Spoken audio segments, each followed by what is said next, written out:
Welcome to Gamesthetic episode 219. I'm Alex, with Sparky3. Hopefully you're having a phenomenal day, whatever day you're watching this episode. We've got a big week this week. It's supposed to be a big week. Let's phrase it that way. Supposed to be a big week. We do have things to talk about with Summer Game Fest, State of Play, Nintendo Switch 2, but we have some differing opinions on certain things. Zach, buddy, welcome back. Hey. Good to see you after a couple weeks. Not really. Oh, wow. Okay. All right. Well, John, how are you, man? Good to see you again. I like the Zach. Zach's just already checked out. We are live a little bit earlier than we normally are too. So shout out to that. Normally we do go live about 6 p.m. Central Standard Time. We are live at like 11 o'clock Central Standard Time today because I got plans later. And I guess it works out because it means you can watch Money in the Bank with no distractions. Forgot that was happening. See, the only reason I know is because someone's putting up a post like the only thing they need to do tonight, just do a mixed match Money in the Bank. Money in the Bank's gonna be okay. It's gonna be fine. It's gonna be good. It's just gonna be filled with "We Want Truth" chants. Oh, that's true. That's true. Probably. Yeah. Hey, at least John Cena can respond to it in the best way possible. It's like, you know, they were saying we want truth, and John's like, you want the truth, and then goes on. Yeah, I saw that. Shout out to John, man. What a legend. He worked with it. Yeah, what a legend. What a legend. But no, there is a lot of stuff to kind of just go over today with Summer Game Fest that took place yesterday, and of course, State of Play this week, and then the Nintendo Switch 2, which John and I both have one here. So didn't get it from New York. No, did not get it from New York with the stapler. Shout out to that GameStop. Shout out to that GameStop. The staplers have been confiscated, so shout out to that. I can't imagine the level of anger. Did they have to refurbish all those?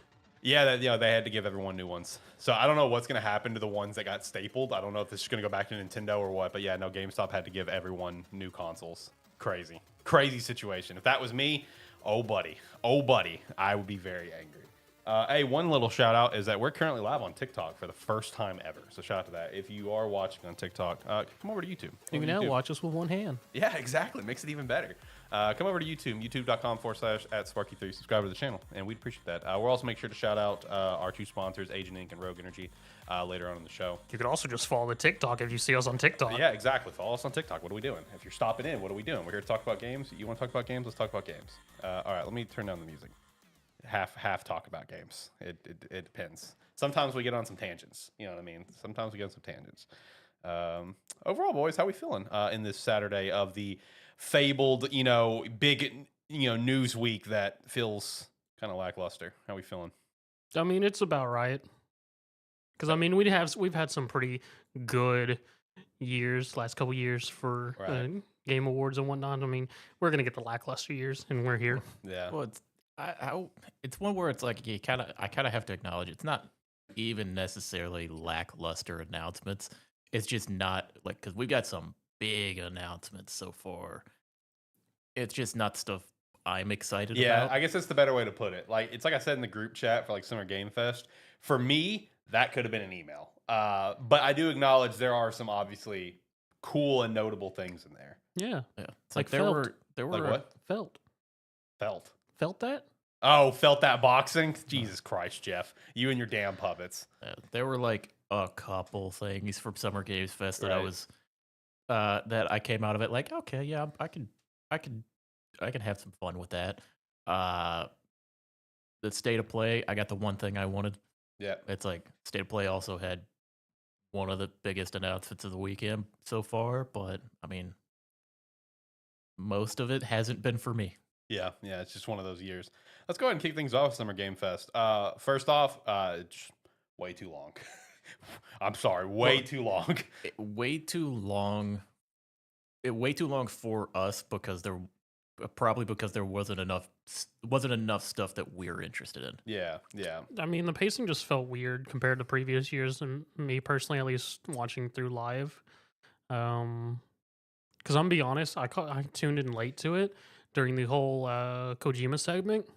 And I'm be honest, I turned it on, saw whatever was happening with Death Stranding 2 and went, yeah, I'll come back to this. I completely closed the tab and went and did something for several minutes, came back. They were still finishing up Kojima. I was like, all right. Because we basically started off with, like, Keeley went through, like, the top 10 selling games by units. Yep. On I think it was just Steam, on Steam. It was just on Steam. Yeah, on Steam, and then because he wanted to acknowledge that half of the games were like solo or small team independent developers. Mm. So he wanted to shout that out. So it's like we started with that, then we led into the Kojima segment pretty much almost right away.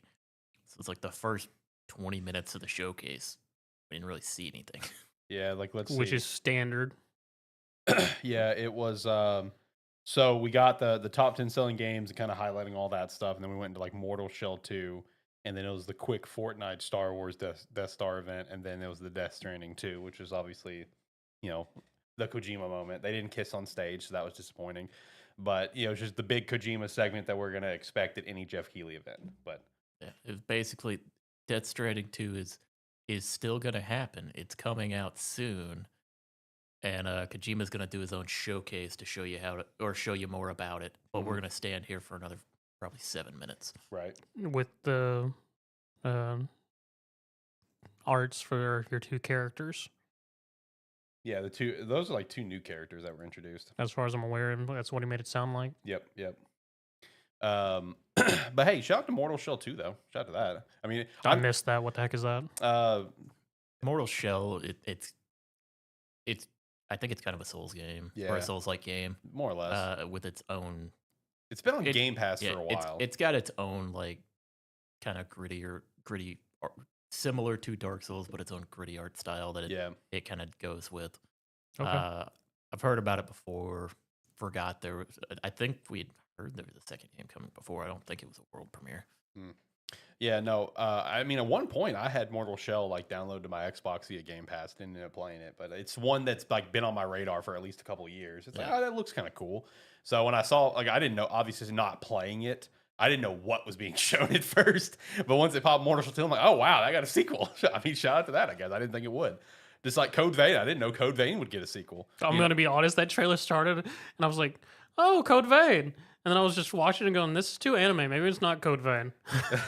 Like when that popped up, Code Vein 2, I was just like, wow, I didn't think that was gonna get that. Like, it's one of those like it's got its cult following, Yeah. kind of like Scarlet Nexus, but it's just one of those that I just didn't think sold well enough where Bandai would have been willing to do a second game. Kind of like I don't think there will probably be a Scarlet Nexus 2, for example.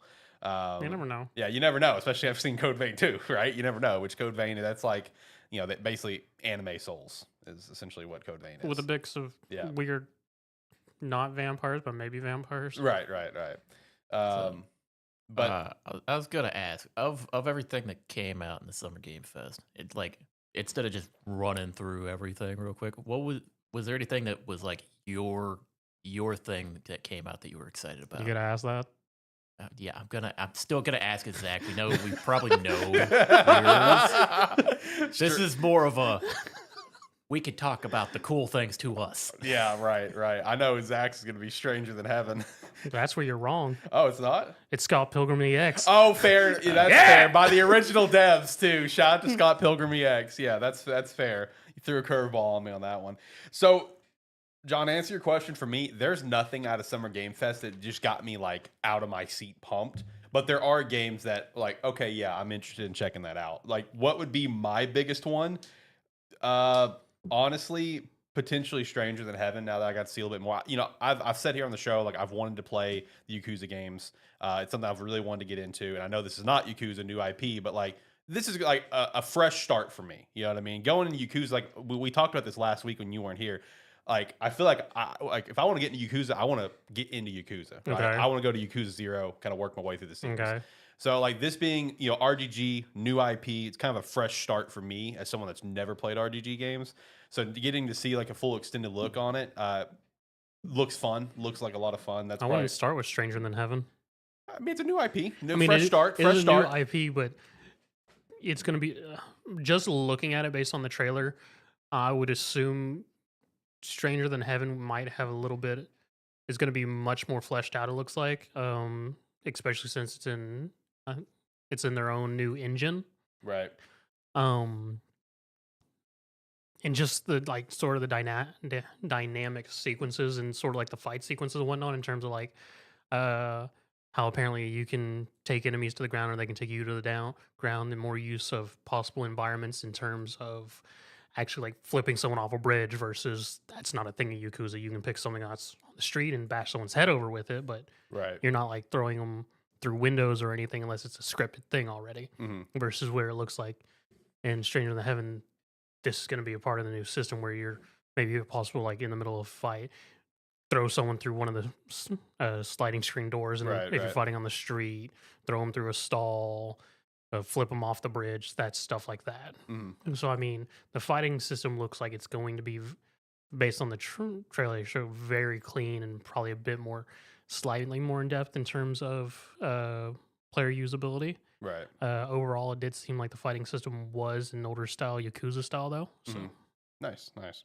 Yeah, no, I would that was just one that stood out to me. I was gonna say I would just assume that he wants to get into Yakuza, but it's Yes. not gonna happen. So he's just gonna play the new game here's instead. here's where you start, Alex. Yeah. Start off with the game that he shouted for Gamestead Game of the Week that he called was trash.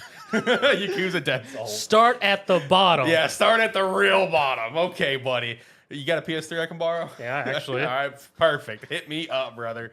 I will say that Acts of Blood game looked pretty cool as well. Like the Sifu looking like beat 'em up game. That does seem interesting. The only thing with it that seemed weird to me is it seemed like it was still good, and I would be very much interested in playing a tech demo of it. Right. But it seemed slightly clunkier to me, which is sort of bad just because it's going to be compared to Sifu, in which it just seems slightly clunkier than me than Sifu's fluidity, Well, I think it probably looks slightly clunkier because the art style. it was like partly the art style, but also there was a larger emphasis shown in this trailer of being able to like have like shotguns, assault rifles, stuff like that you true. take away from the enemies, and it seems like they tried to balance between those. whereas Gotcha. Sifu is more of just the martial arts. Yeah, Mm-hmm. which that would make sense, I guess, because I'm going to be honest. As we mentioned, this was long and out.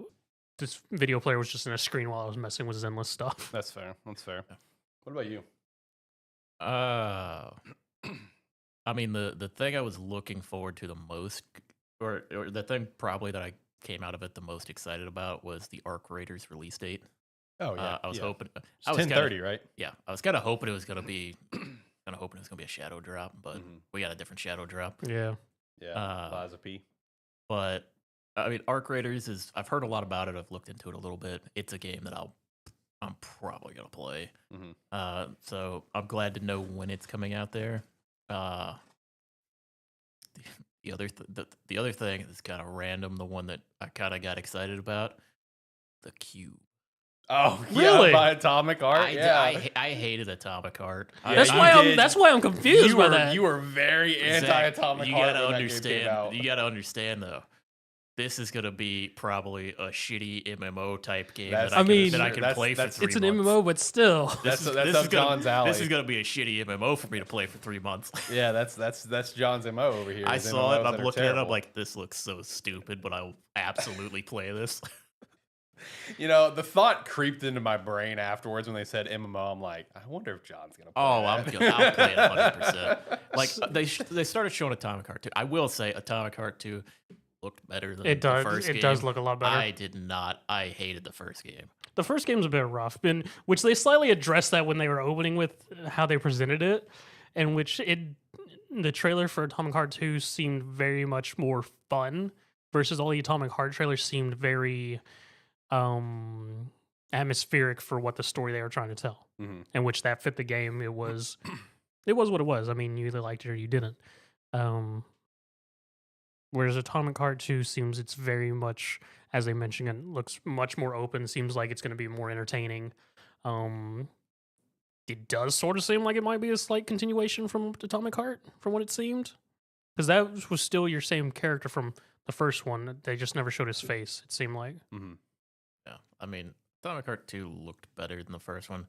I don't know that I'd be all excited about that one, but the Cube speaks. Cube's up The your Cube alley. is the type of game that speaks to like a short 3-month stint for me. Yeah. So it's like I got excited about that because I'm like, there's 3-4 months of good playtime right there. Yep. Also, just shout out to Munfish in general because they had Atomic Yep. Heart 2, the Cube right after that, and then later on in the show, I don't remember which game it was, but they're also publishing another game like later on in the show as well.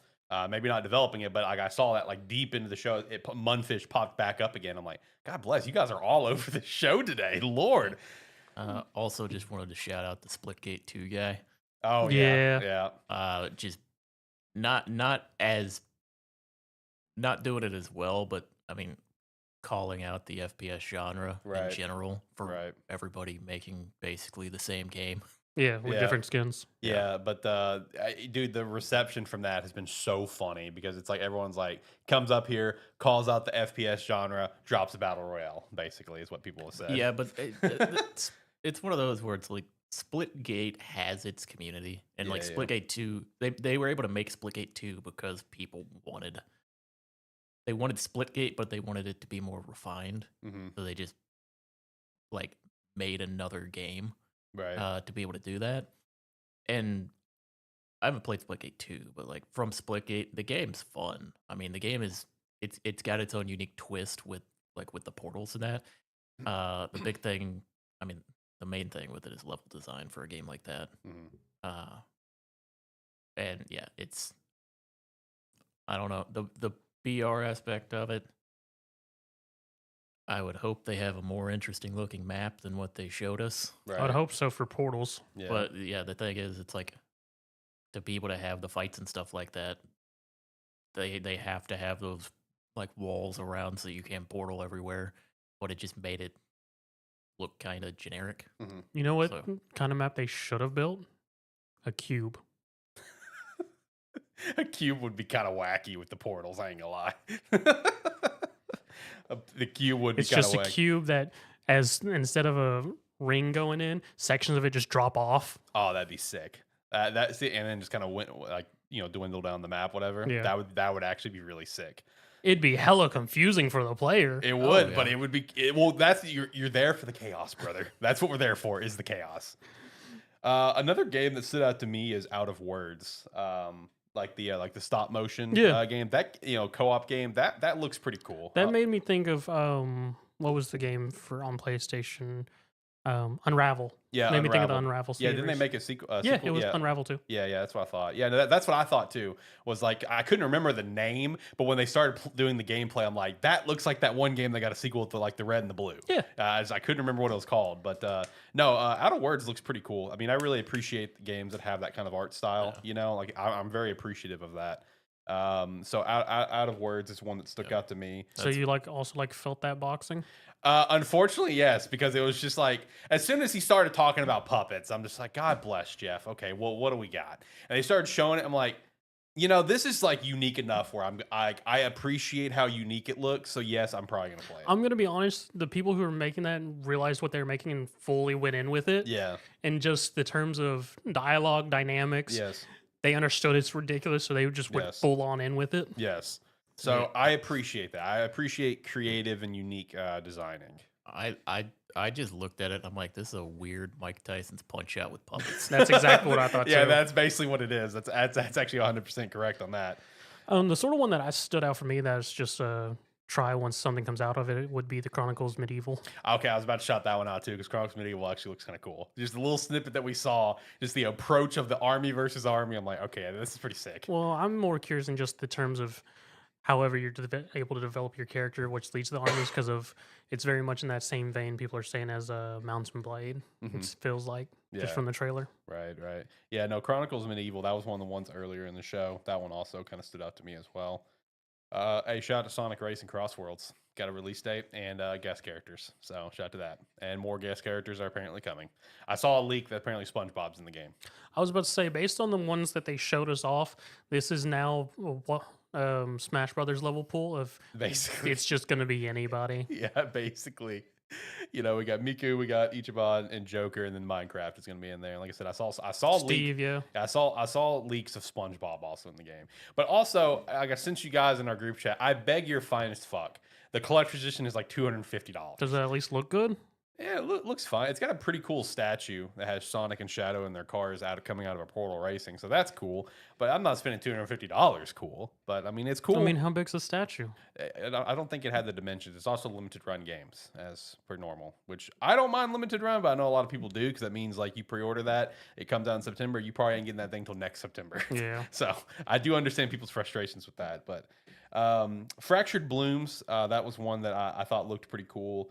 as well as John's favorite spooky games, End of Abyss. End of Abyss looked pretty sweet as well. That game looked pretty creepy. And They showed too many spooky games. there was a lot of spooky games. Was that one pretty supposed to be creepy?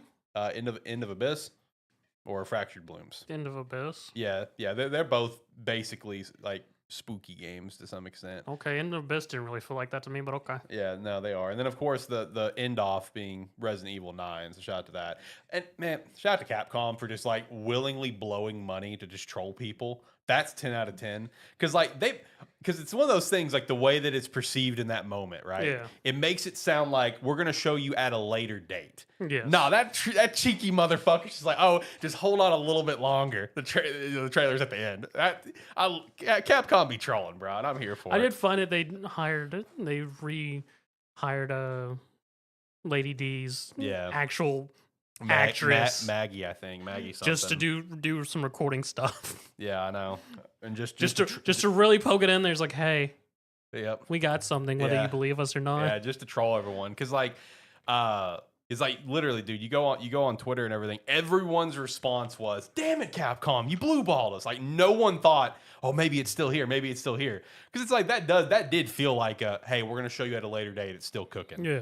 20 minutes later. And with a pretty close release date too. Yeah, I know, in February 27th. Honestly looked incredible. Like in terms of like just the graphical Cinematics, yes. Oh my god. We got no gameplay, so I can't say anything. Yeah, from just the cinematics, man, it looked insane. The RE engine is crazy. As long as we don't have to play Ethan, I'm okay with it. Yeah, I think that's a lot of people's opinion. A lot of people are just hoping that Leon's gonna be the secret main character of the game. See, a lot of people's things I've seen memes are just people like, Capcom talking to Leon. No, I'm not going back there. We're not going back to Leon. No, I mean Ari Requiem. I mean, it did look pretty cool. People are actually really hoping that Grace Girl's going to be the main character because she's actually, from what people have dug up, the child of a character from Resident Evil Chronicles, the games that don't usually get mentioned. Yeah, it's like Resident Evil like Outbreak or something. Yeah, is what her mom's from. So yeah, no, right now Grace is perceived as the main character, but a lot of like apparently like rumors and theories that Leon will be the actual main character, or at least he'll be in the game. You know, that is what everyone is kind of hoping for. But either way, we all get the rug pulled, and it's Ethan again for the third time. Right, another Ethan game. So shout out to that. Everyone, get ready for Ethan. Yeah, he's coming back once again. Let's see. Some other ones just to shout out is the new Game of Thrones game, War for Westeros. Let's see, and then on the list that I've got, I think the only other one, I think it was the last thing on the list that I have, because I've got all the showcase notes. So we kind of hit all the ones that I deemed like these are the big ones, right? Is there anything else from the showcase that really stood out? There's a lot of follow-ups. I was gonna say we just briefly mentioned it as kind of a one-off, but Liza P. Overture got not only shown off again, but then shadow dropped, so it was available. Right. Which because it's technically a DLC, isn't it? Yeah, it's a DLC. Yep. Yeah, it's a prequel DLC. Mm-hmm. Which is still wild with how much it changes the combat system from what it looks like. Oh yeah, but I don't know that I don't think there's much else from the showcase. Yeah, all I can feel a lot of follow-ups. All I can feel with Liza P is like, if that's the Overture's a prequel to what led to Liza P, is like, how'd you forget to use all these other weapons, bro? Right. Yeah, knocked out. You wake up on a train, remember? I mean, I do know that. You're in like a chair, like you just got done being a druggie in a train car. Yeah, maybe it's all a dream, Zach. Let's see. Going through the big list. Did you ever finish Liza P? No. It's downloaded on my Xbox to go back and play again because I didn't get very far the first time I played it, but I've wanted to go back and play it for a while. Especially now that you're more into Souls games. Yeah. I don't want to go back to Liza P just because I really don't want to beat my head against all the like 4-phase bosses.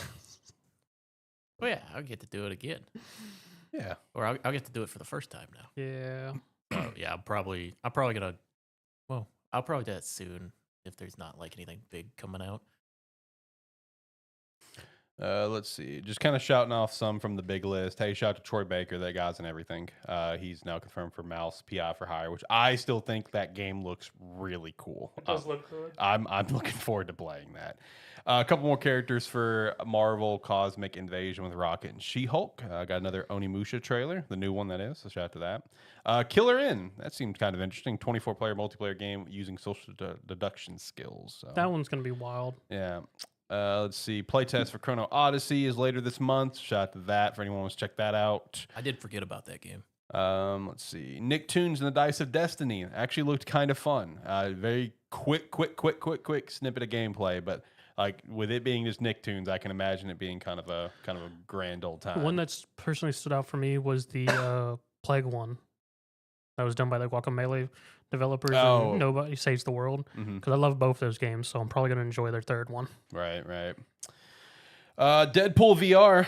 That made me mad. I think everybody got mad because of Keely's comment. The Yeah, Silk the Song. Silk Song too. Instead of showing the Silk Song trailer, Yeah, show it shows this. like the fact that it's a VR game is, I think, what really kind of further drove that needle for that comment. Where I've it's just seen like, a lot of comments about the line in the trailer too, where it's like, Insomniac or Spider-Man gets Insomniac, and I get this. Yeah. That shout out. I imagine the game's gonna be fun, but it's a MetaQuest 3 game, exclusively on MetaQuest 3, by the way, so it's not even on PlayStation VR 2. So it's just all right. We're already setting that game up for failure, so that's cool. Let's see. 7 Deadly Sins Origin. Shout out to that, I guess. PlayStation exclusive. I saw the news on that earlier this week. That was a PS5 exclusive. Dying Light the Beast got a release date for that. August 22nd. Mixtape. We've seen that one, I think, one other time. Yeah, the Game Awards. Yeah, that's what it was. So we got another follow up on that. Toa and the Guardians of the Sacred Tree coming out in September. First Senate Breakthrough. There you go, John. There you go. First Senate Breakthrough. There you go. I don't play that anymore. You can go back. It's your time. No, I mean, you can go back and play it. I had plenty of time in that game. Another look at Mind's Eye, which, like I told you guys in our chat, this game has such a weird launch. It's coming out here in a few days, and like leading up to the launch, because I did the the Metacritic prediction score for it, it just feels weird. Where it's like the one of the lead developers or director, whatever, was saying that he thinks that people are gonna like pay off to give the game a bad review and shit like that. And there was a bunch of other like conversations about in a negative light with the game, and then all of a sudden now like the head creative director has now left whatever the studio's called, something can build a rocket. I don't remember what it's called. It's just a really weird launch because like the creative director, like I said, this is like the guy that I think led GTA 3, Vice, and San Andreas. So it's like IO's publishing it, historical name, directing it. So it's like, this is like a big like GTA type experience game, and it's had a really weird build up to the launch. So just I don't know, something to look out for. See what it's gonna like come in at this week in terms of scores and stuff. Mecha Break, that's coming out July 1st. Shout out to that. That game does actually look pretty cool. I might check that game out. Yeah. Other than that, I can't really see anything else worth, I guess, shouting out. I mean, it was like the pacing for the show was so meh. I mean, the only other things I would shout out for me personally would be Wu Chang Fallen Feathers. Oh, yeah. That looks like it'd be very fun. And then Last Flag seemed interesting to me. Right. You also got some new Street Fighter characters, too. So, after that, I don't play Street Fighter, though. No, okay. Well, never mind. I mean, I keep up with it. I just don't play it. Well, I mean, yeah, that's what I meant by a keep up standpoint. But overall, Summer Game Fest, I gave it like a 6 out of 10. 6 out of 10. That's me personally. That's me.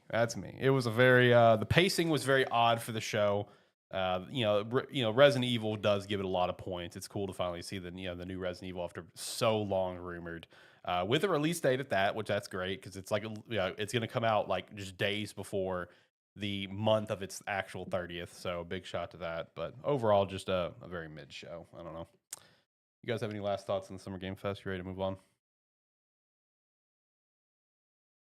Yeah, I mean, there's not much else to say for it. Usually, Summer Game Fest is really like really exciting. Solid. Yeah. It's like usually an exciting showcase, and I mean, to be fair, there's plenty of people who probably came out of this saying this is a fantastic show. Oh yeah, there was.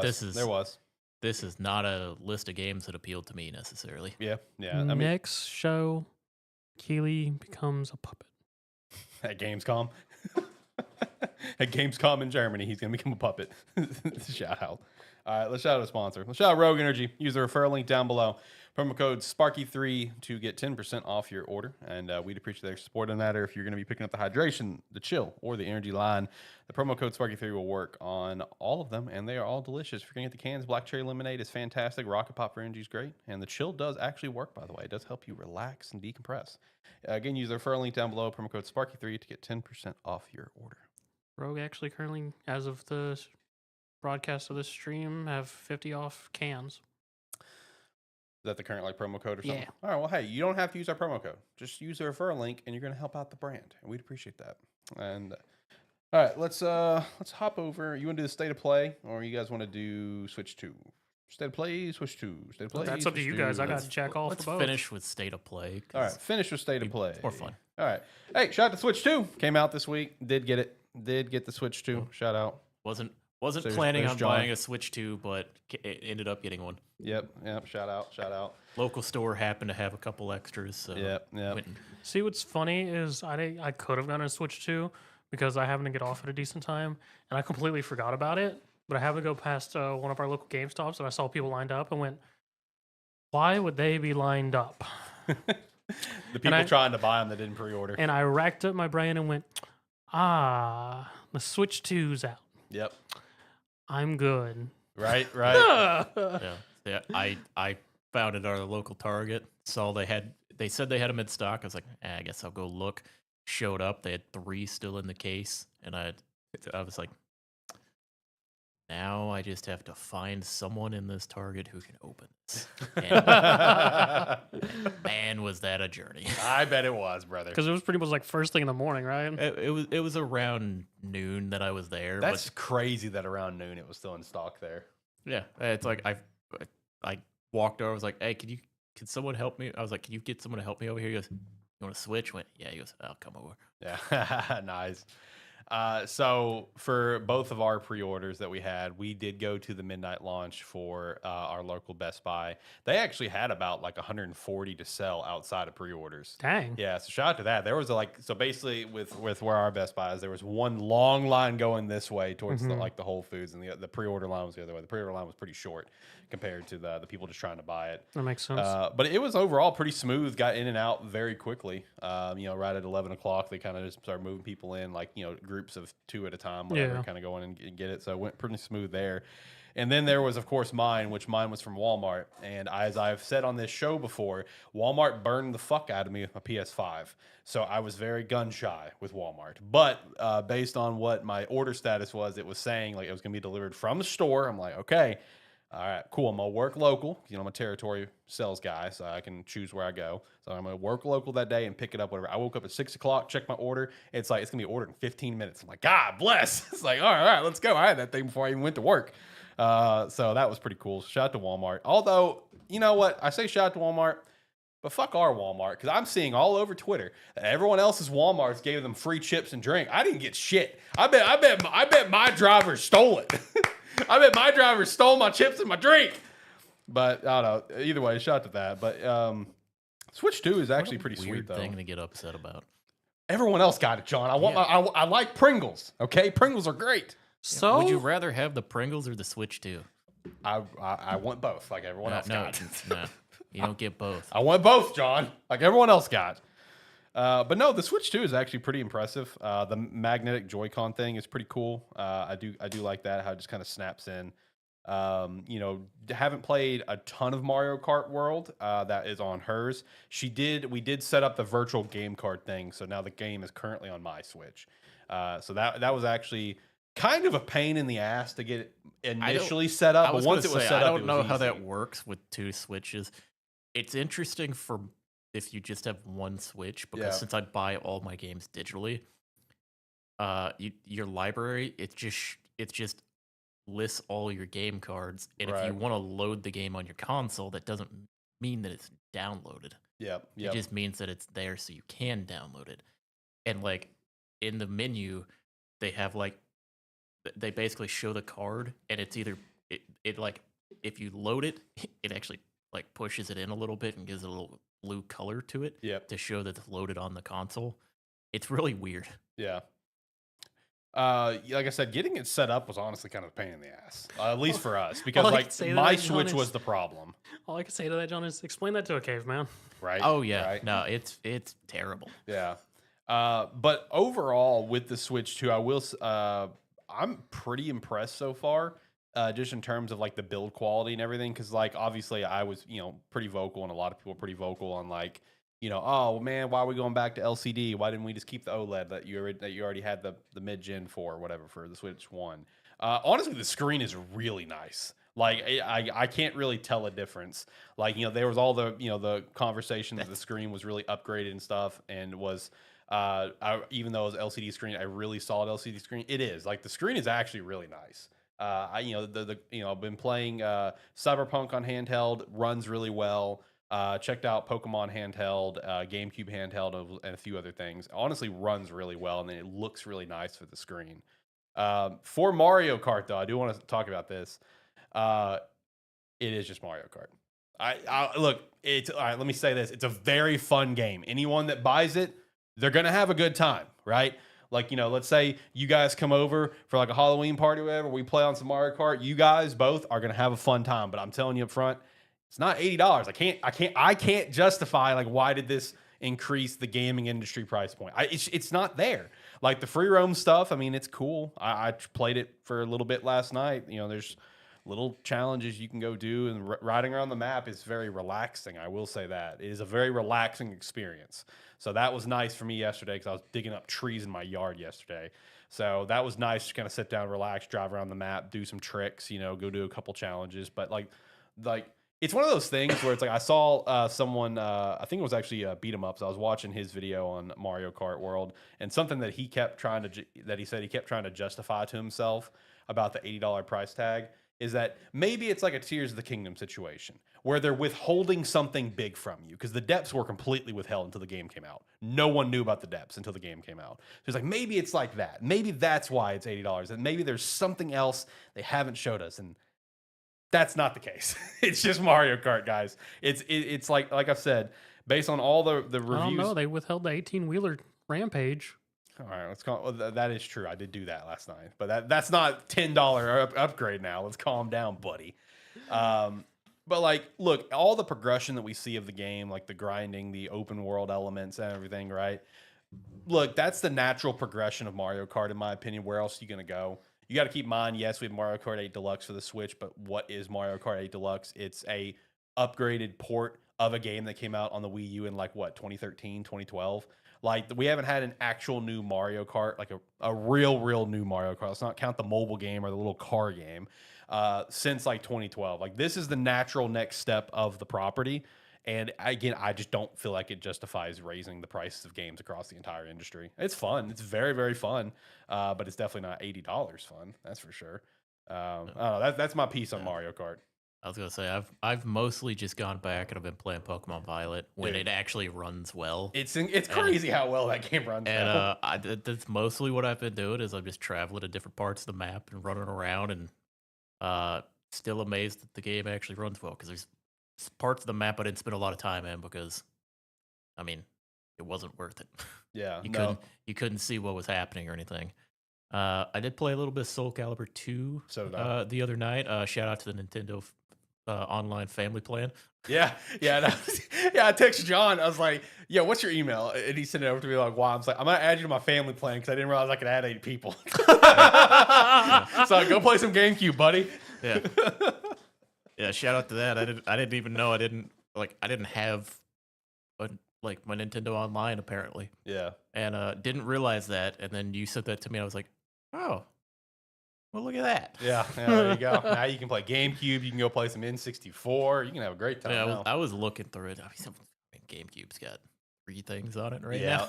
And honestly, I thought there was going to be more. I swear to God, I thought Path of Radiance was one of the 3. I guess they made like a last-minute swap between Path and F-Zero. Yeah. Because I thought F-Zero was supposed to be the 4th game. It's F-Zero, Wind Waker, and Soul Calibur 2 right now. Yeah. That's all there is. Hey.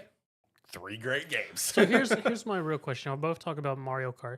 Did you pick up Donkey? Oh, Donkey Kong's not out yet. Is it not? No, it's July.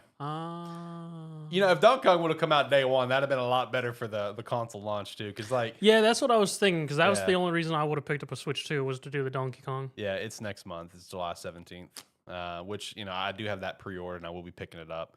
The launch lineup for the Switch 2 it's fine. Because like the biggest thing about the Switch 2 is like it's fine because realistically you're just going back to a lot of games, to see how great they look or how great they run. Like that's what a lot of people are doing. To be fair, the only games I have installed on my Switch 2 now. I re-downloaded a couple games, and it's just games that I want to go back and play. Yeah. That like my Switch in particular didn't run hardly anything well. Right. But so it's like I got a few games that I'm gonna go back and play. Yeah. And that's kind of the verdict that I've seen online is like, look, anyone that tries to say that the Switch 2 has a phenomenal launch lineup, that's just a delusional take, in my opinion, because it's like, I feel like any new console that comes out, if it has backwards compatibility, yeah, you're going to want maybe go check out some older games to see how great they look. I've definitely done it. But like with the Switch 2, if you're completely leaning on your entire launch catalog being going back and checking other games, then realistically, you don't have a great launch lineup. You got Mario Kart World, great game, phenomenal game, got like a 92, 91 on Metacritic, well deserved, great game, well built game, fantastic. But if that is, that's kind of it. Yeah, you got Rune Factory, shout out to that. Apparently, it's doing extremely well. Christina's having a blast. And then you just have ports. You got Nintendo Switch 2 edition of both Zeldas on the Switch. You have Cyberpunk port. And there's a few other kind of new games here. They like Fast Fusion, for example, new entry to the Fast franchise. But like, how many like big launch titles do you have? Oh man, Nintendo Switch 2 Welcome Tour. Which also shout out to that. Apparently, that game is a lot deeper than originally perceived. But you also have to like. To complete the game, you have to buy all the accessories for the Switch 2. So it's like you got to spend like the game is $10, but then you got to spend like another $100 plus to buy like the camera and this and that just to do everything in the game. What the fuck? Hello, Skylanders. Basically, like what the hell, man? But no, like a lot of people, like I've seen go back and test out games. Like I've seen people go and immediately jump on Scarlet Violet for very justified reasons. I've definitely seen a good handful of people go check out Hyrule Warriors Age of Calamity because of how bad that game ran. And with games, even the first Hyrule Warriors Definitive Edition, because it's like with those games, like their uncapped frame rate, which kind of screwed things over for the Switch 1, but now with the Switch 2, it's like, oh wow, the game can actually run steady. So I've seen a lot of that, but man, if that's what you're leaning on for your launch lineup, it's a launch lineup. Me and John both got the Switch 2 for similar reasons. To go ahead and get it done. Yeah. Like that's it. Just to go ahead and get it done because we know we're gonna want it for Pokemon Gen 10, for Pokemon Legends ZA. It's like I was whatever. gonna want it in a couple months anyway, so why not get it out of the way? Yeah, that was basically my mindset. It also helps that I've been playing a lot of Switch recently with like 100 line. I got really hard into shiny hunting on Scarlet, which I'm gonna have more fun with. Already got a couple shinies the other day, so I'm having fun with it. That's kind of I've been running around in Violet. And I'm like, maybe I'll just. Maybe shiny. It's like maybe it'll just be something where it's like it's the evening time, throw a video up on my PC or something and just do a little shiny hunting. Yeah, just have a good time. No, overall the Switch 2 is actually, it's pretty nice. I like the console a lot. The battery is as advertised, where depending on the game that you're playing, it will eat through it. Because Christina, all she does is pretty much play handheld, and definitely seen that thing kind of get drained quite a bit. Her hopping on like Rune Factory, Guardians of Azuma, whatever. Or Azuma, I think is actually how they pronounce it in the game. But overall, it's cool to go ahead and have it. Donkey Kong Bonanza next month, July 17th, is the next thing to really kind of get excited for it. But if you got the Switch 2, let me know your thoughts on what you think of it so far and just the future for it. Overall, pretty solid. Can't wait to see what all is to come to GameCube. We already got the first little batch of stuff we know is coming. Fire Emblem should be right around the corner, which that's really exciting. But I'm just kind of curious how deep in that catalog they're going to go, because it's not a big catalog, but Lord have mercy, is that GameCube catalog amazing. There's a lot of great games in there, so I am looking forward to seeing what all they're going to do there, and just going to keep having fun with it. I know I'm going to be definitely playing some 100 line today, which doesn't really test the Switch 2 at all. I've been trying to avoid playing it because it's like, That's not gonna show me anything new. You know what I mean? Why? It's a fun game. I mean, it is, but like I've been trying to avoid it because I've been wanting to actually test the Switch too. There's nothing there to test. Yes, there's a lot of things to test. You gotta test the Switch too. The battery, how well it performs handheld. You know how certain games play. There's a lot of things to test. No, Go get a Port of Crisis. Oh, well, calm down. That is true. I should get all three. All three Crises on the Switch, brother. Yes, they are. I should get all three. You got him over here talking about, oh, you got to test this, you got to test that. I'm like, I just been playing Pokemon. That's testing the console because Pokemon ran like shit. Well, yeah, but I mean, after 30 seconds of playing it, you go, oh, it runs good now. Dude, that's your test. Dude, the moment you get in and immediately just mount and you're like, oh my God, that was so quick. Oh my God, I'm moving around so fast. I forgot every button imaginable on it. I played it for an hour and just figured out how to boost. Right. I think the Switch 2 is cool. I also think the Switch 2 is cool. I'm glad that I have it. Go ahead and get it kind of knocked out and get ready for Pokemon Legends ZA now. And whatever else is coming out, like a new 3D Mario and obviously Donkey Kong, which I'm very excited for Donkey Kong next month. So a new Mario Party. Oh God, yes, give me a new Mario. Although they got that new expansion to Jamboree, I'm just upset that it's all like camera and voice based. I'm like, I'm not buying that. I'm not buying all this stuff to play I that. have plenty of time with the voice commands on the GameCube. I'm good. Yeah, exactly. I've done my part. All right, I've done my part with the voice stuff on the GameCube back in the day. Shout out to that. I'm not doing it again. So Jamboree TV, I will not be getting. Get your gimmick game and have fun with it. I am not getting the gimmick game because that means I have to get all the gimmick stuff, and I'm not getting the gimmick stuff. Yeah, you'll just get the Piranha version of the camera and be happy about it. All right. Actually, you're not too far off. I know. Because that is third party. That's Hori, so it's less, it's not as expensive, and it does look really cool. So I'm not gonna lie, it does look pretty sick. I actually saw some people talk about the whole game chat thing. Apparently, it runs a lot better than you think it would, but it's one of those things that it really is for like a niche audience. You know what I mean? Because it's like there is appreciation to it where you can be playing it and like playing Mario Kart with your friends and like someone like hits you with a blue shell or a red shell or whatever, and like you can see them laugh on the camera. There's appreciation to it, So like I'm glad it's there for the people that are going to use it. You know what I mean? Like that's going to be a great family thing. Family that don't live in the same state or in the same area. Like that's one of those things that. Like if that was there during the COVID era where Animal Crossing ran wild and everyone was playing it with family and friends and stuff, game chat would have been fire there. So I mean, I'm glad it's there. Probably will not be using it, but I'm glad it's there for everyone. But no, the Switch 2 is cool. Shout out to the Switch 2. Let's also shout out some merch. Let's shout out Agent Inc. and our personal shop as well. Use the referral link down below. Head over to Agent Inc. and buy a jersey or buy a hat. Buy the trash can hat. Who wouldn't want to rock a trash can on their head? Or go over to sparky3shop.com and pick up a hat over there like the We Have Hats hat. We also have the Bee, the Lonely Boy, and our own personal logo. So you can hit up either or, and you're going to be supporting the brand. And we're going to be appreciating that support. All right, let's go back. All right, boys, it's state of play time. State of play. Cool, I didn't watch it. I know you didn't. The much better showcase that happened. Hey, the biggest thing that come out of it, baby. Digimon Storytime Stranger. Let's go. Well, that's our personal biggest. That's our personal biggest. I was about to say. That's our personal biggest. We did get Digimon Storytime Stranger release date 10/3. Very excited about it. Won't get to play it. I will be leaving that day, but I will get to play it a couple weeks after. They do have a collector's edition for it. It's like $200 on Bandai's site. Comes with a Jupitermon statue. Looks pretty sick. Plus, like all the Ultimate Edition pre-order bonuses. Blah blah. It does come with a physical game. Big shout out to that. Love that. Yeah, very expensive collector's edition. Yeah. How much? It's like 200. Well, it's 250. Yeah, 250. It's yeah, 250. It's the same as the Sonic Racing. That's fine. Yeah, but by the time you get shipping, taxes, everything down with that, you're paying over $300. Yeah, it's over. Because I already went and checked it out. It's over fine. $300. No, it's yeah, not. it is. No. Yeah. You're not gonna buy it anyway, Zach. You want to bet? He would buy it just to spite both of us. Let's be honest, he would. No, I buy did, it and I'll just swing over there and go, let me borrow that disc real quick. Right. No, I did buy the Ultimate Edition. The Ultimate Edition is also up for pre-order. It does come with a physical game. It's $120. I had like $80 in rewards on like my Amazon credit card, so I just used that and just paid the rest out of cash. I was just like, okay, easy, let's do it. Yeah.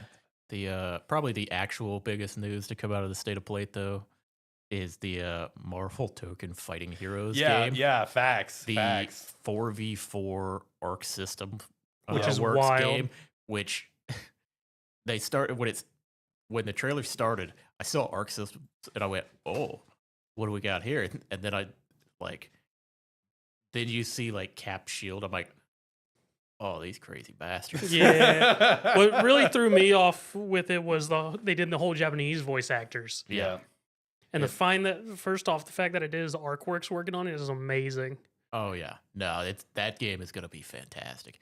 But yeah, the entire time I was like watching it happen. I'm like, these crazy bastards are actually doing it. The fact that they're making a 44 is also wild.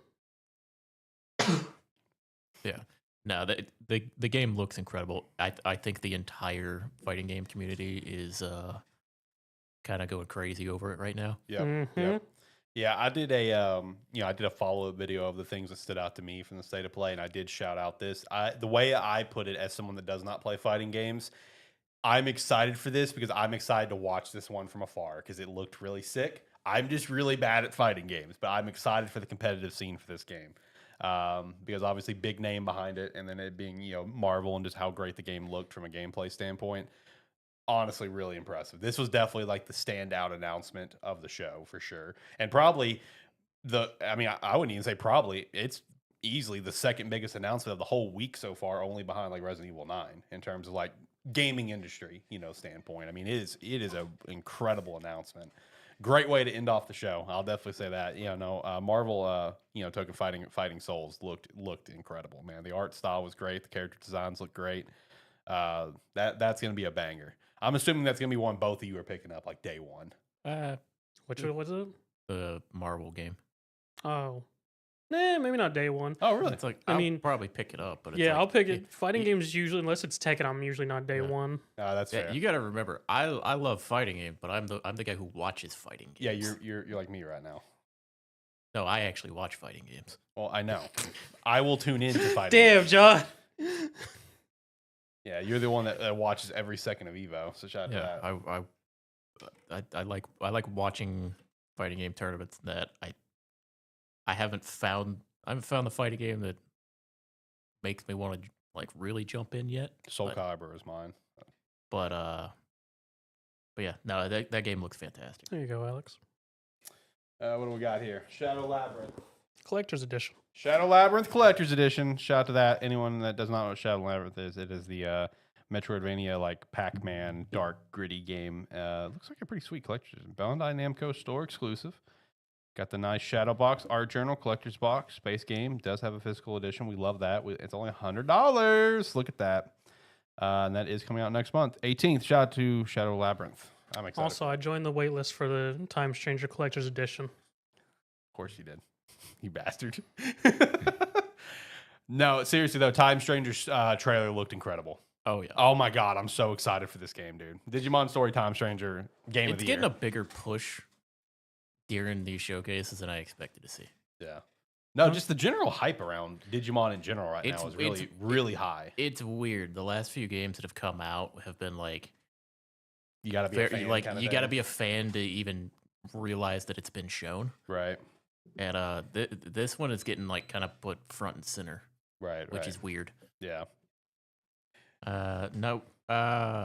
What'd you guys think of this 007 First Light? I actually think it looked really good. I didn't watch it. I thought it looked actually really sick, dude. I mean, I liked that it was a nice It's been blend. shown everywhere. It was like I literally have not seen it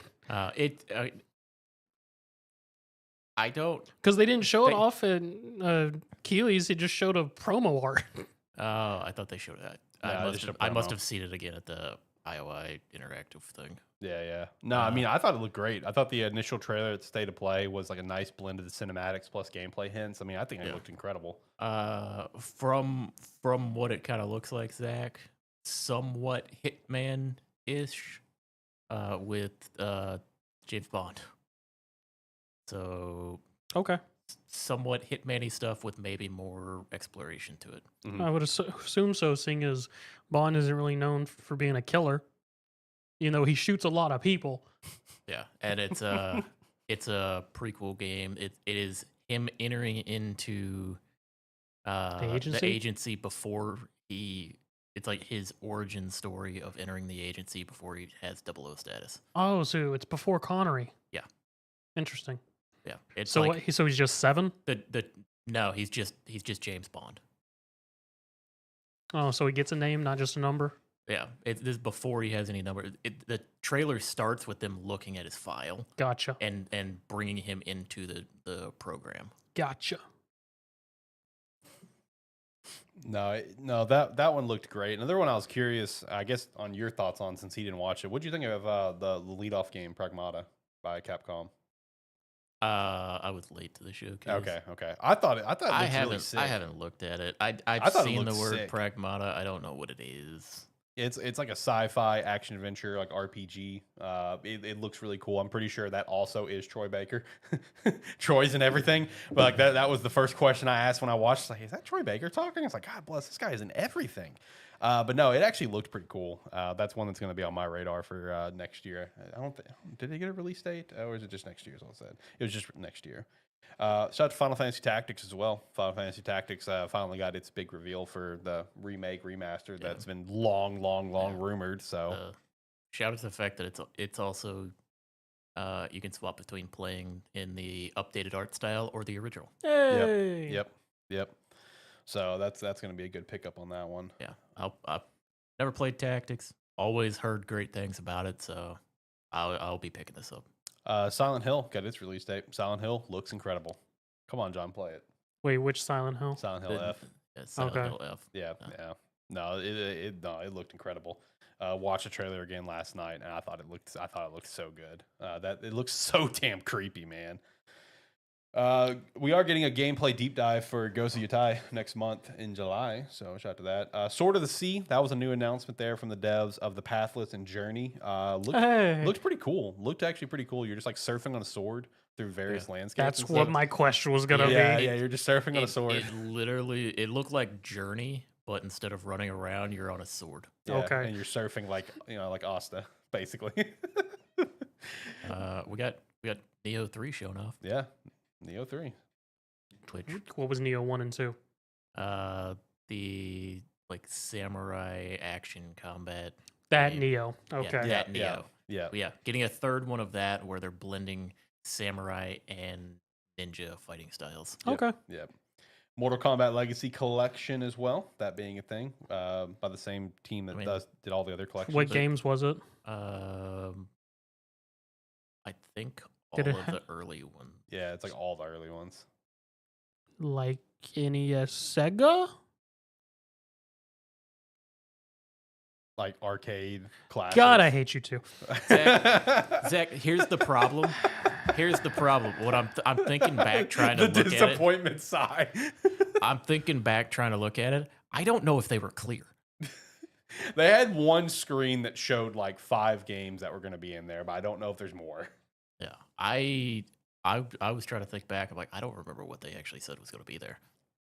I know it's like 1, 2, and then after that, I don't know. That was a part that I was not watching, so my bad. I saw that it was a Mortal Kombat collection, and I went, "Oh, cool! They're doing a collection for Mortal Kombat." And then I kind of looked away until I heard it, like, move on. Yeah, because I was like, I know what they're talking, or I know this is just another collection that and people love these collections. Yeah. Sea of Remnants is one that looked pretty cool as well. Like open world, like narrative RPG, choices matter. A lot of companions to meet kind of thing. There is multiplayer elements, there is PvP elements, but it feels kind of Sea of Thieves to an extent, with some elements to it. Oh, that was that one. Yeah, this is Sony Sea of Thieves. Yeah, that's basically. But they have Sea of Thieves. No, yeah, but we were making a Sea of Thieves before you gave us Sea of Thieves. Basically. But it looks damn, like, except for the art style, damn near the same thing. Yeah, it really does. It really does. Did someone in the Sony team go, we got Sea of Thieves now, what are we going to do about this project? Put it out anyway. Change the art style a little bit. That's it. Get it out the door. That was pretty much top to bottom in terms of the biggest announcements, at least in my opinion. After that, you just got like a lot of follow-ups for some stuff. Mean, hey, we got everybody's. We got new Hot Shots Golf. Before There's actually a lot of people happy about that. What do you got against Hot Shots Golf? Have you ever played it? No. They're fun. They are fun. There's actually a pretty good community. That's Did not think I'd be 2v1 on this right now. It's like an arcadey golf game. Yeah, it's pretty dumb. That's fair. It's got Pac-Man in Mortal it, so- Kombat Legacy contains Mortal Kombat, Mortal Kombat 2, 3, Ultimate Mortal Kombat 3, Mortal Kombat 4, Mortal Kombat Advance, Mortal Kombat Deadly Alliance, and Mortal Kombat Tournament Edition. There you go. Good little collection there. Shout out to Mortal. Shouting out, I guess. Good as time as it is, shout that out as well. Sony's making their own fight stick. Oh, yeah, they are. Yeah, they are. Are they making a revolution with it? It's got Sony on it. Yeah, it was a very quick trailer, man. It was very basically, quick. Zach, it's literally just Sony showed off a fight stick and said, hey, we're making a fight stick. It'll be available eventually. That was basically all that All happened. right, cool. Thanks, Sony. It was super quick. The time I see literally anyone bring that to a tournament, I'll be like, oh, damn. Yeah. It's like how much they pay you to bring that. That's what it looks like. That is shit. It might be really good. I mean, the buttons and stick probably will be nice, but in terms of design, it's pretty low on the bar. Well, they're making a fight stick. It's also going to be the Sony brand to it, so it's going to be about twice as expensive as any normal good fight stick. Right. Let's see. Is there anything else from the rest of the state of play that you guys want to shout out? Bloodstain looked pretty cool. Delta Snake Eater. Oh yeah. Got to follow up on that. We already got the release date recently, but we've got to follow up on it. So I assume you would like to mention Astrobot. yeah, the five new challenges.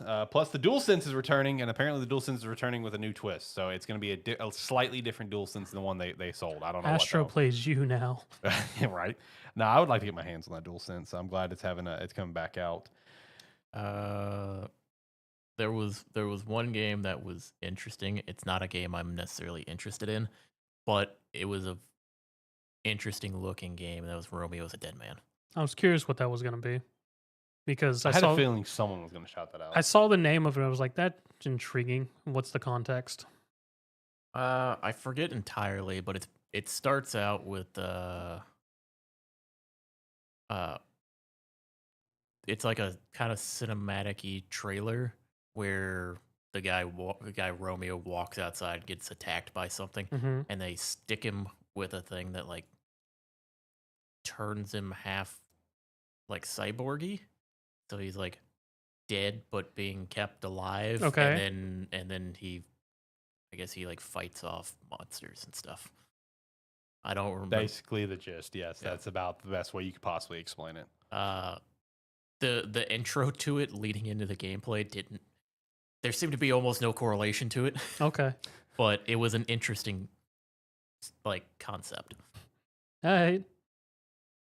If you want to see Juliet, you're going to have to fight these monsters. No, that was one of the lead-off games actually. I think that was like Right. the second. That was like the second game shown.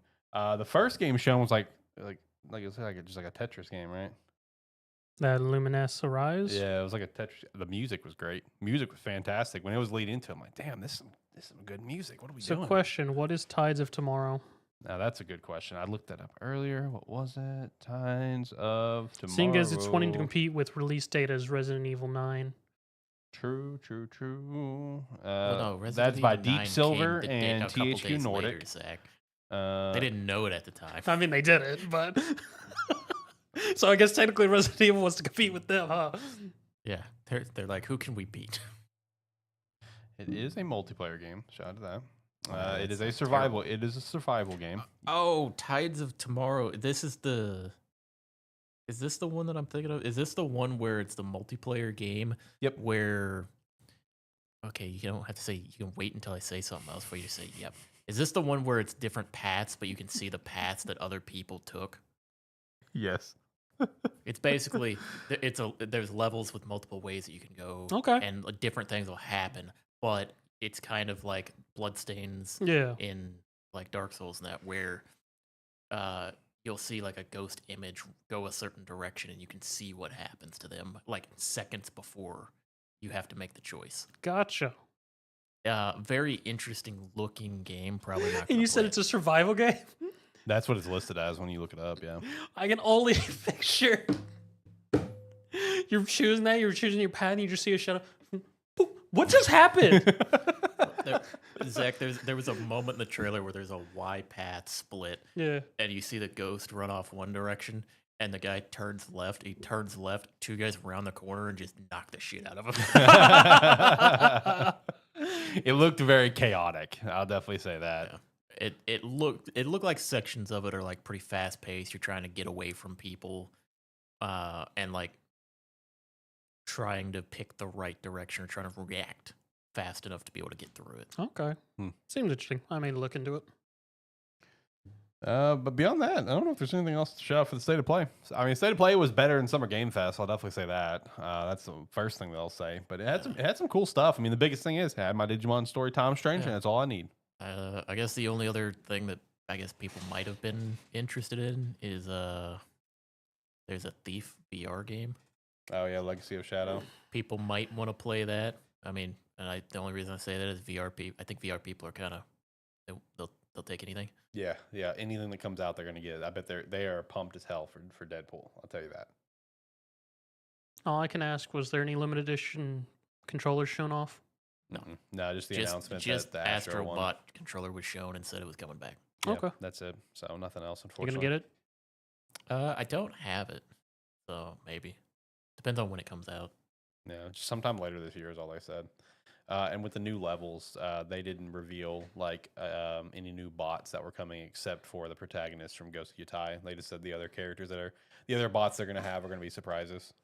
So either way, it's cool to see that game still getting support. It's a great game, fantastic game. John, you should keep playing. I know you won't, but you should.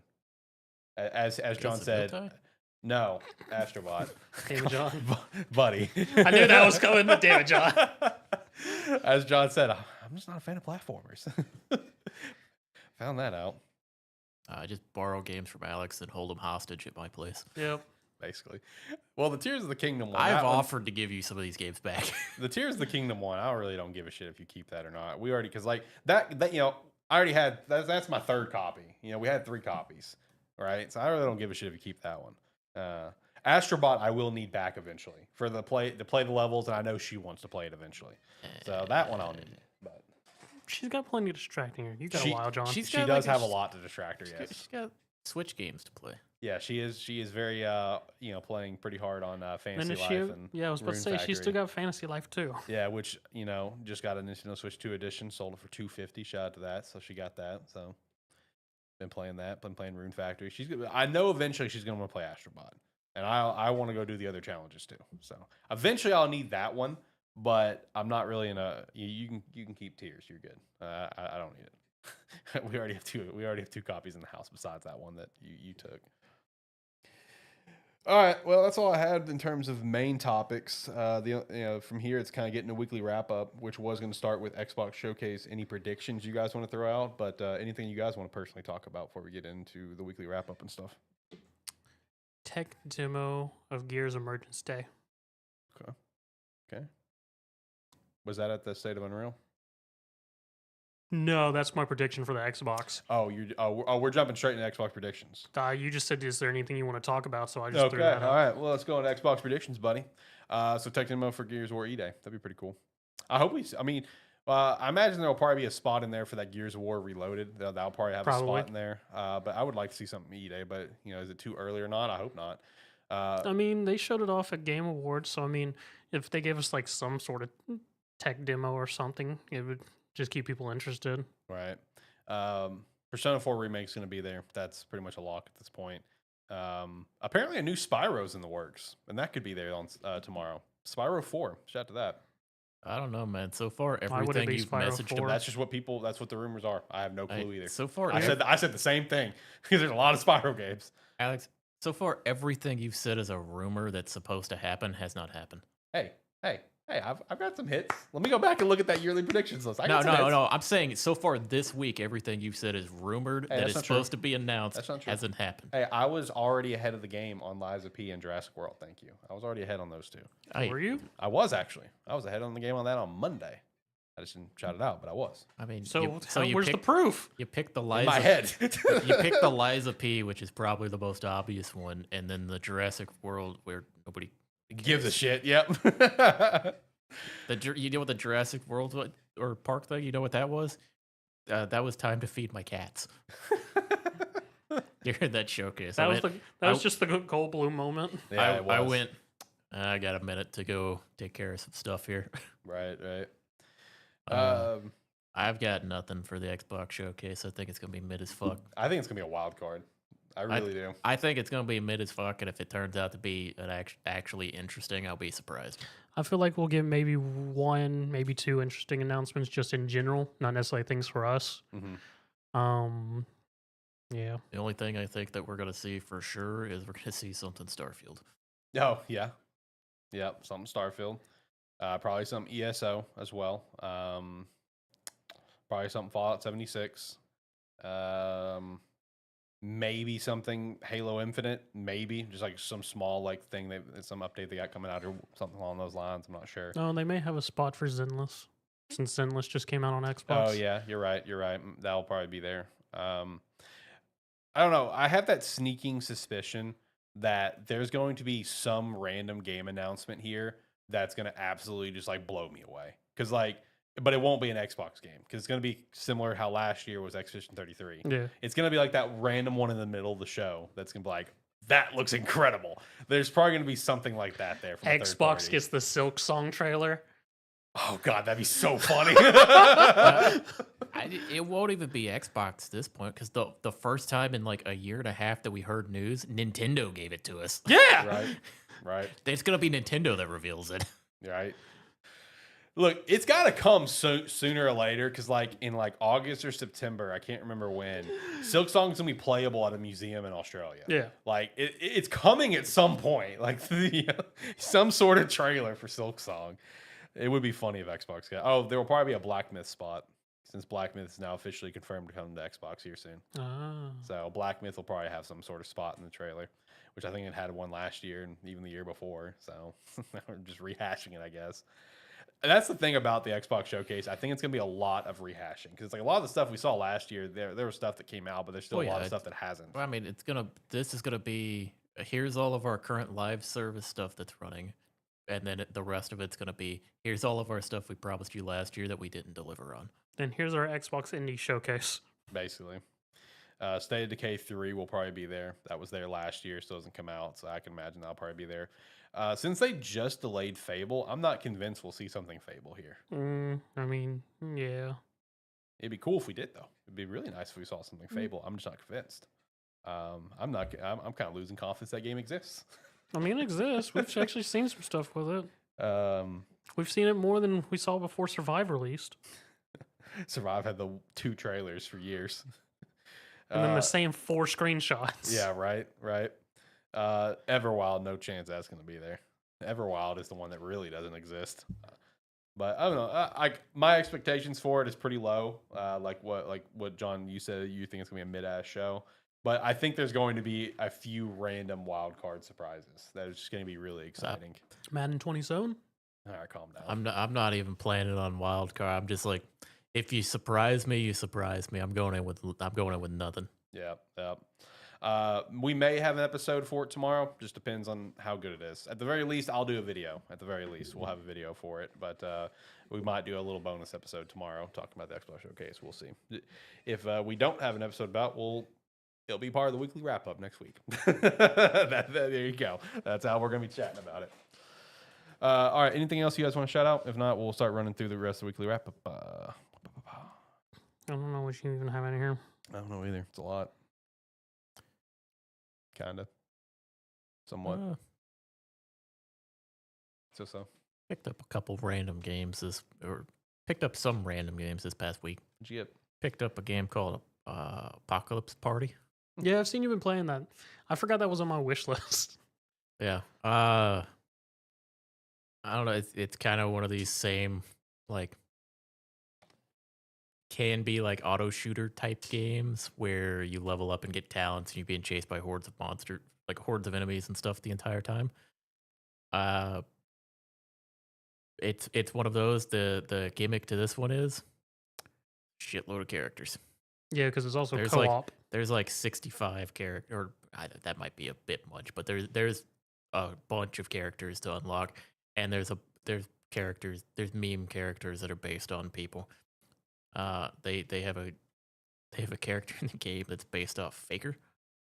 It's called the Demon King, and his starting weapon is a chalice. They have a lot of meme stuff like that.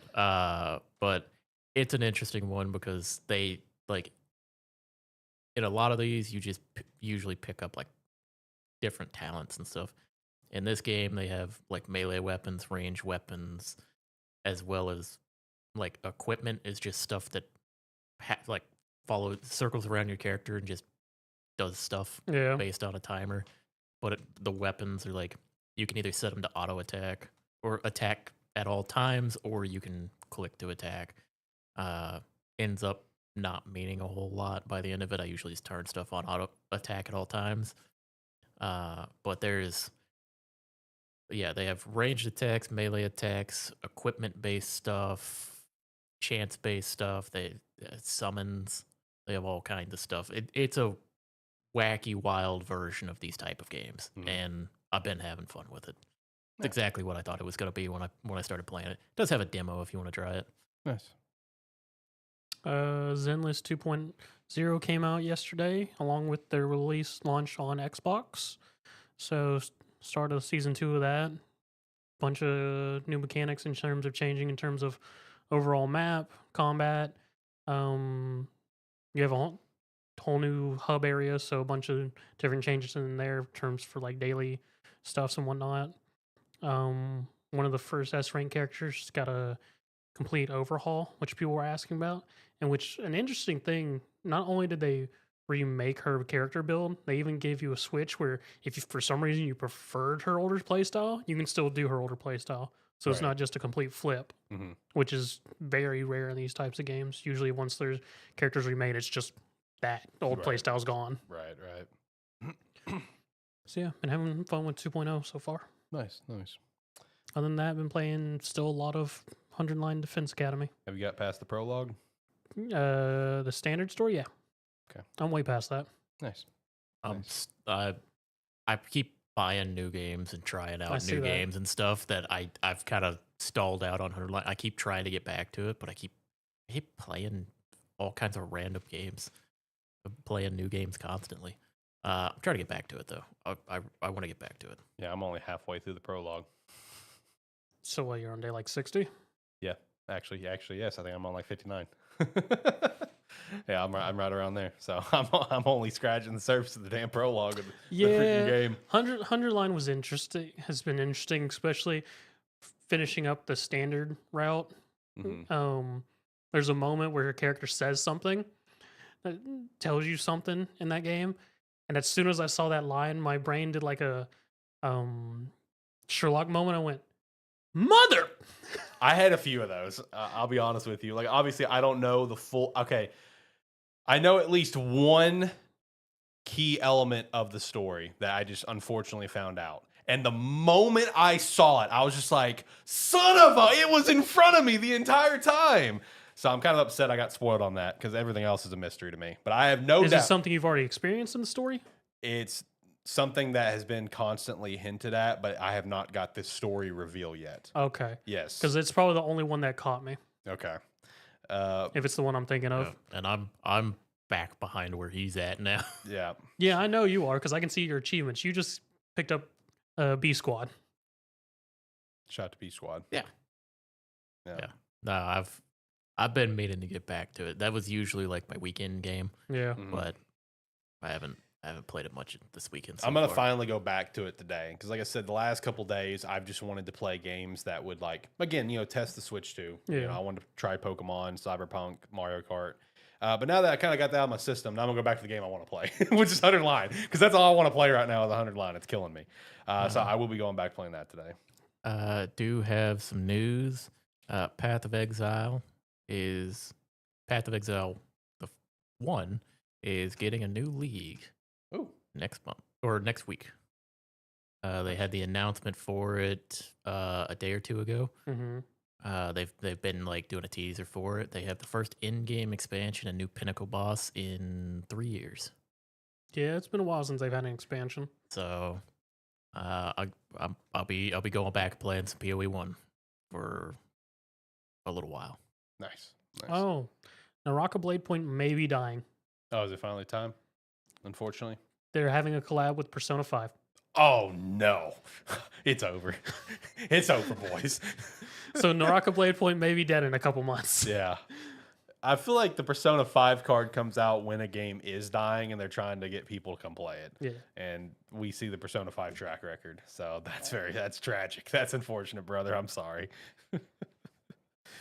All right, let's start running through the weekly wrap up. So I already mentioned it, but yeah, Black Myth Wukong will release on the Xbox on August 20th. The new FAQ that was put out was again explaining that it was based on the quality of the port situation, which we can know is Series S, and not a Sony console exclusive deal. But a lot of people have been pointing out that the release day is exactly 1 year from the other release because it was August 20th last year.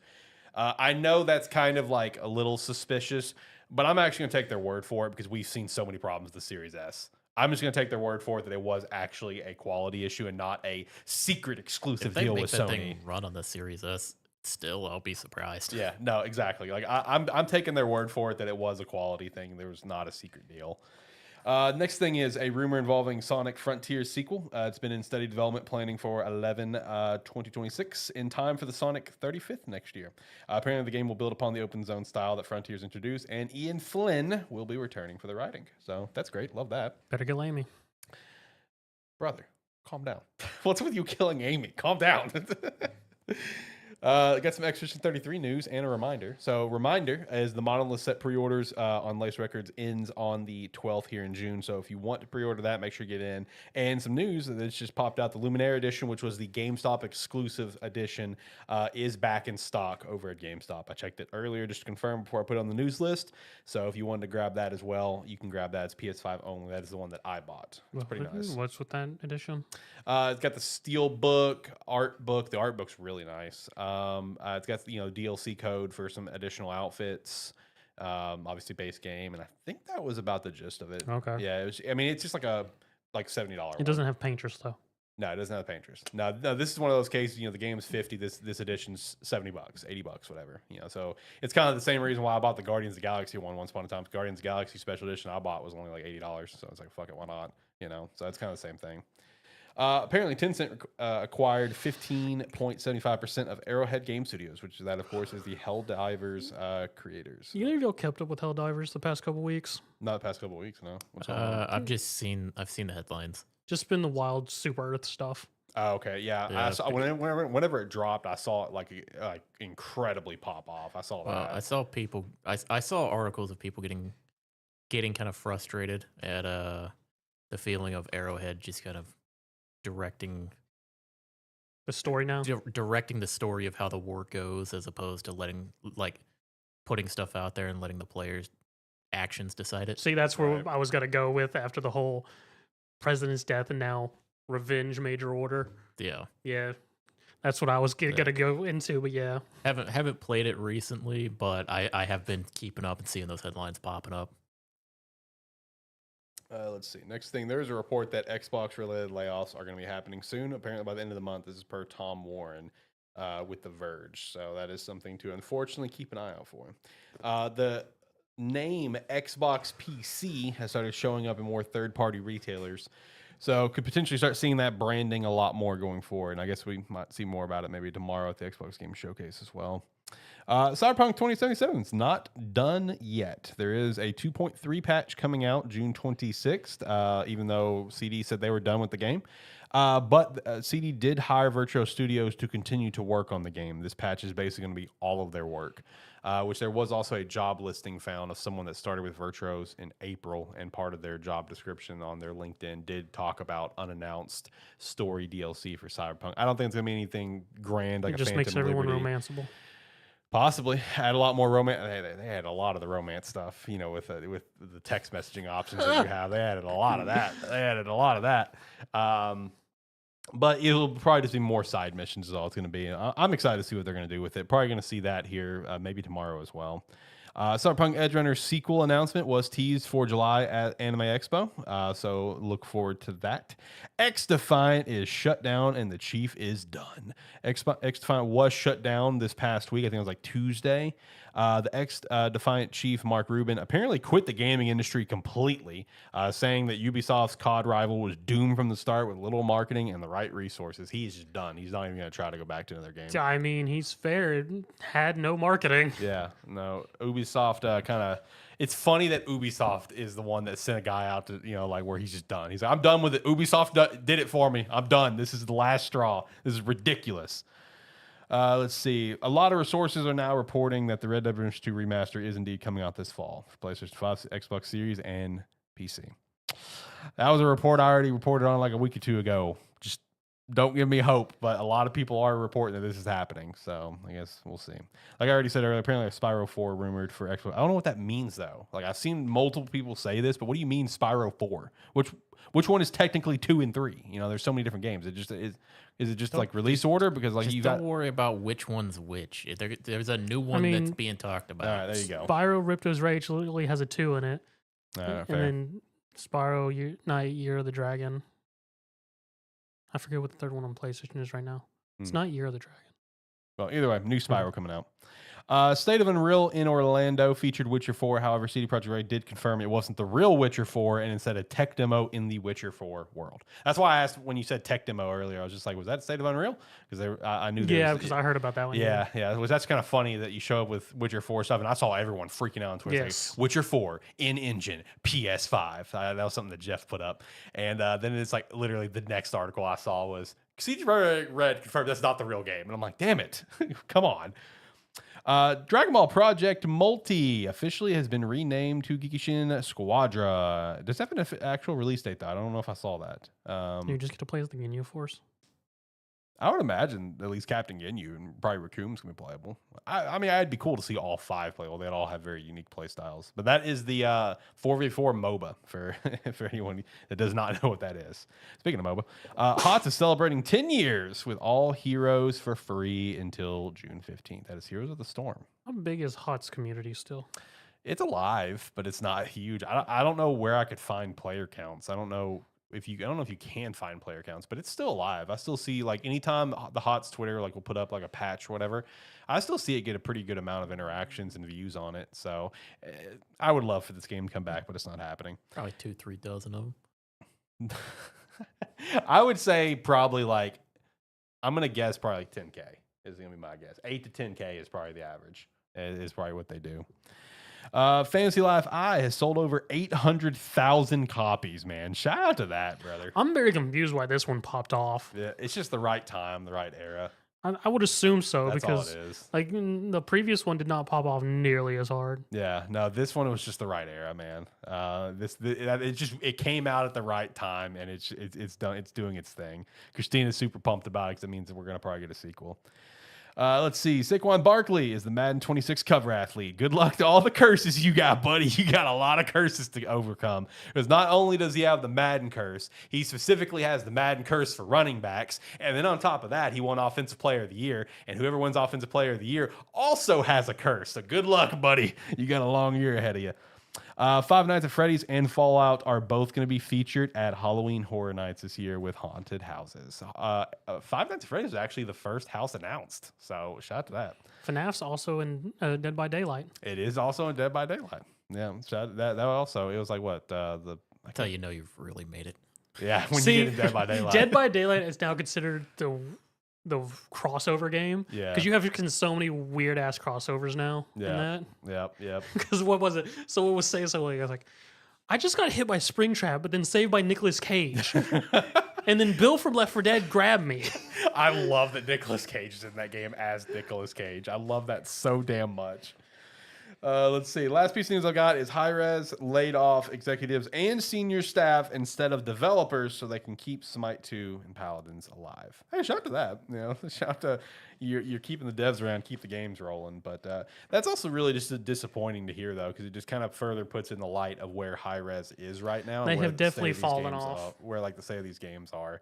So that's just it's unfortunate to hear, but at least the devs are still hanging around to keep working on the game, so that's good. He didn't even put the big news of layoffs happening this week.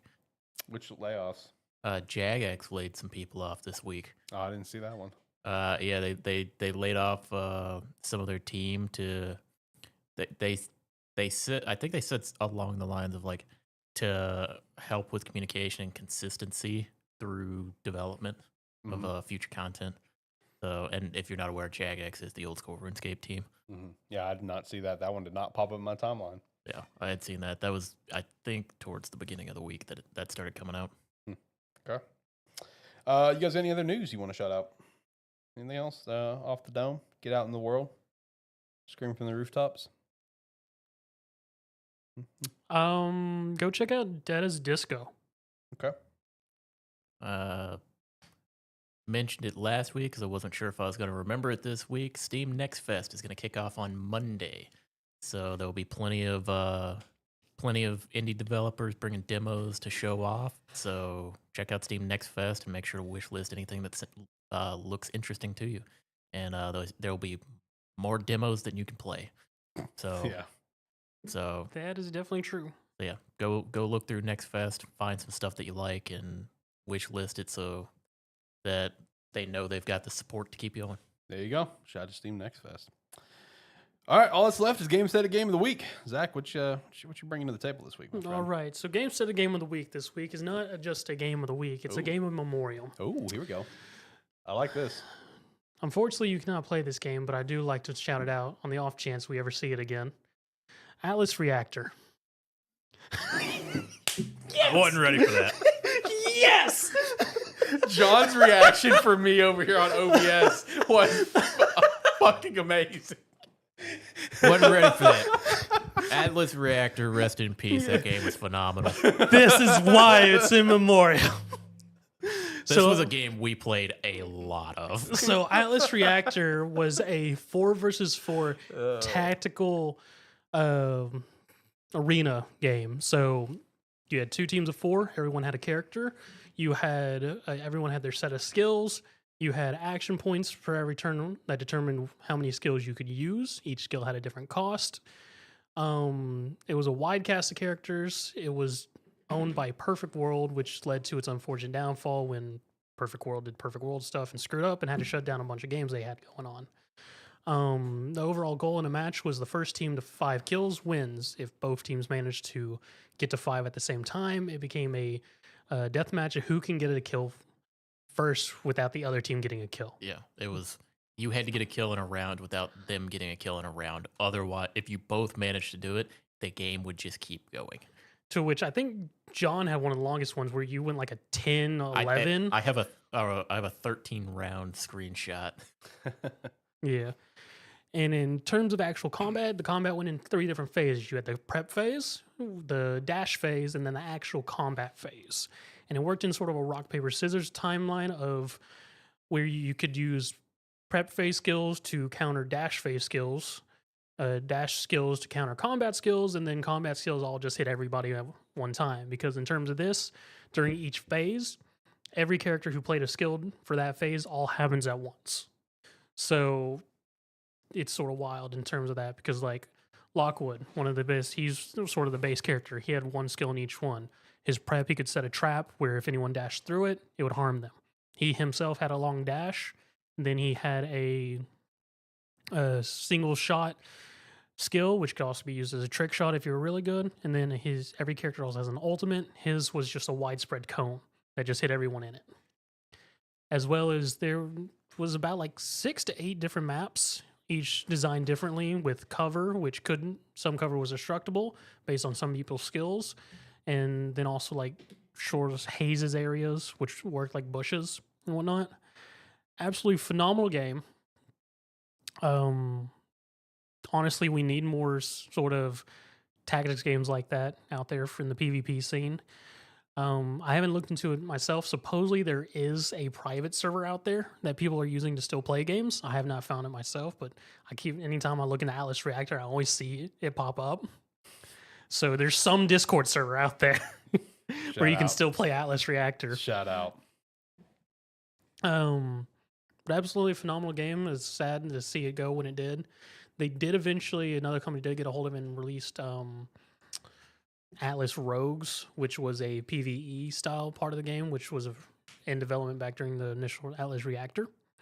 It unfortunately was not what the community was looking for, so it sort of fell off too, unfortunately. But yeah, Atlas Reactor. Yeah. Shout out. One of the more engaging like tactics team-based combat games. Just because it was like probably half the game was just keeping track of cooldowns so that you knew what people were capable of doing. Yes. And then it was a lot of like having to predict what was going to happen, kind of just based off of the map layouts and where people actually could go. And sort of understanding what every character could do. Because that was sort of the wild thing of just have knowledge of what all characters did on the maps to be able to do your counters and whatnot. Still, one of my favorite features was every skill a character had also had a taunt animation in which they would play before the skill activated, and it would be just pop up on everyone's screen, so everyone had to watch it. I don't remember the name of the character that I played, but it was probably the most. Might have been the most I've ever connected with a character where I was just like, there is no doubt this is the character for me. Zuki? Rocket Launcher Girl? No, it was the Pup? I think the fish guy. Oh, the Surgeon General. Yeah, surgeon. Where it's like he would. I can't remember his name. That was just his title. Yeah, I remember like his ultimate was like it was like a heavy prediction because it was like just a big AOE whirlpool that you would drop down, and it was like one of those things where I would always taunt before. I was like, yeah, I've got you. See, my favorite was my character Ellie, her stupid drone thing, because I managed to get a final kill in the game with that dumb drone. And her taunt for it's amazing because this drone is you set it up on a turn before, and then it just sits there for 3 turns till you activate it, and then goes off. So it's literally a wild guess. And her taunt for it was, she just shows on the screen with little buttons like, when you least expect it, bye bye, and press the button. I got a last kill. The entire chat erupted with just laughter because everyone's like, that's very unfortunate. All right. Shout out to Atlas Reactor. Gamestead Game of the Week. Rest in peace. Yeah, I can't wait to go and get that Gamestead Game of the Week video done. I'm going to make sure to highlight John and we'll spit up his water because like the view for me was fantastic. I just wasn't ready for it. The view for me over here was great. Watching it on OBS take place. All right, let's hit the music and let's get out of here, boys. Go around the room. Like, comment, subscribe, rate, whatever your platform allows. Let us know how you thought of these week's shows and what games you're looking forward to now. Yeah, do everything he said and more. And if you like what you saw here, we usually do these live streams every Saturday about 6 p.m. Central Time. So come check us out then. Like I said earlier, we might be live tomorrow for an Xbox show. It's honestly just, it depends on how well the show is. At the very least, we'll have a video. So if you could subscribe to the channel, be a friend, tell a friend, follow us if you're watching over on TikTok. We'd appreciate that. If you're also watching on TikTok, make sure to just head over to the YouTube channel and subscribe. We'd appreciate that. Make sure to also check out some Rogue Energy and Agent Inc. as well. Join the Discord, be a friend, tell a friend. And if you want to support us through the Patreon, it's a great way to do so. But yeah, drop it down, comment down below on what you think of the Switch 2, Mario Kart World, State of Play, Summer Game Fest, any predictions for the Xbox Game Showcase. And I will respond to your comments. Have a great day. Bye.